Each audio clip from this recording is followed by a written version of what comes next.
آج تک کی 74 سال کی ہسٹری میں وہ ایوب کے 10 سال میں جو انڈسٹری سیٹ اپ یا جو پاکستان نے گین کیا، ڈیم کے حوالے سے لگا لیں، تربیلا منگلہ ڈیم کے حوالے سے لگا لیں، انڈسٹری سیٹ اپ کے حوالے سے لگا لیں، اس کے بعد آج تک اتنی اچیومنٹس پاکستان کے پاس نہیں ہیں.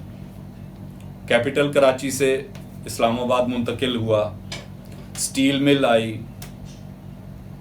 یہ بیسکلی جو کراچی کو لینے کے بعد سٹیل مل، کراچی سے کیپٹل لینے کے بعد کراچی کو سٹیل مل کا تحفہ دیا. ادروائز جو سٹیل مل کا پلان تھا وہ ہری پور کا تھا، لیکن ظاہر ہے کچھ نہ کچھ دینا ہی تھا تاکہ کراچی بھی ہمارا حصہ ناراض نہ ہوتا. تو وہ اسلام، تو بیسکلی اس فوج نے اگر ان حالات میں سیاستدانوں سے نہیں سنبھل رہا تھا، ایوب خان نے سنبھال کے دکھایا ہے. بہت سے لوگ کہتے ہیں کہ انہوں نے اپنے آپ کو خود فیلڈ مارشل بنایا ہے. او بھائی اس سے کیا فرق پڑتا ہے؟ وہ 10 سال میں اس نے کچھ کر کے دکھایا ہے. کہنے کا مقصد ہے کہ آپ کسی بھی نظریے سے، کسی بھی اینگل سے دیکھیں، اس ملک کو بچانے میں کردار ہے تو آرمی کا ہی ہے. بے شک آرمی ہمارا ماتحت ادارہ ہے، لیکن ابھی تک ہماری بدقسمتی ہے کہ ہم کوئی ایسا لیڈر نہیں دے سکے کہ جو اس ملک کو آگے کی طرف لے کے جائے. آرمی بارہا موقع دیتی رہی ہے، بارہا موقع دیتی رہی ہے. بہت سی معاملات ہیں، میں اگلی ویڈیو کے لیے چھوڑنا چاہ رہا ہوں. صرف اس وقت تاریخ یہ جو غلام محمد اور سکندر مرزا کھیل کھیلتے رہیں، وہ آپ لوگ اس کو فوکس کریں، اور اس کے بعد بھٹو صاحب تک جب معاملات آئیں، ایون جو ملک دو لخت ہوا ہے وہ بھی کب ہوا ہے؟ جب الیکشنز ہوئے، سویلینز نے الیکشنز میں حصہ لیا اور سویلینز نے اپنے نکات پہ، اپنی شرائط پہ وہ الیکشن کرایا کہ یہ کیسے ہوں گے. اس کے بعد جو ملک کے ساتھ ہوا، پھر یہ آئین دے کے بڑا خوش ہو رہے ہیں جس آئین نے آج تک عام آدمی کو کچھ نہیں دیا. ان کے ابھی بھی آپ عدالتوں میں دیکھیں، انہی کے کیس لگے ہوں گے کہ یہ میرا اختیار ہے کہ نہیں ہے، یہ میرا صوبہ ہے کہ نہیں ہے، یہ ٹیکس میں نے لینا ہے کہ نہیں لینا. عام آدمی کو ان چیزوں سے کوئی تعلق نہیں ہے. عام آدمی کو صحت، تعلیم، روزگار، یہ پیچھے ہی جا رہے ہیں. اور ان کا وہی 10 سالہ دور ایوب کا تھا، جتنا آگے جا سکتے تھے گئے، اس کے بعد نیچے ہی گیا ہے، صرف آبادی بڑھی ہے. تو یہ معاملات جو ہیں، میں نے آپ کو عرض کیا نا کہ اتنا وقت نہیں ہے جتنے لمبے یہ معاملات ہیں. تو اس کو آپ کنٹینیو سمجھیں.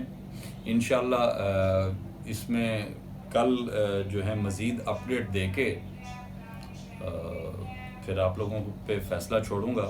اور ان میں سے بہت سی چیزیں بائی دا ٹائم رپیٹ ہوتی رہیں گی تاکہ ہم کسی نتیجے پہ پہنچ سکیں. اور ایک گزارش ہے، میں 4-5 ویڈیوز ہوئی، ابھی تک مجھے کوئی آپ لوگوں کی طرف سے کمنٹس نہیں آئے. اپنے کمنٹس ضرور دیجئے، اپنے سوالات ضرور کیجئے تاکہ میں مزید ان کی وضاحت کر سکوں کہ میں کیا کہنا چاہ رہا ہوں اور آپ اس میں سے آپ کیا سمجھ پا رہے ہیں. تو آپ کے کمنٹس میرے لیے بہت ہیلپ فل ہوں گے. السلام علیکم.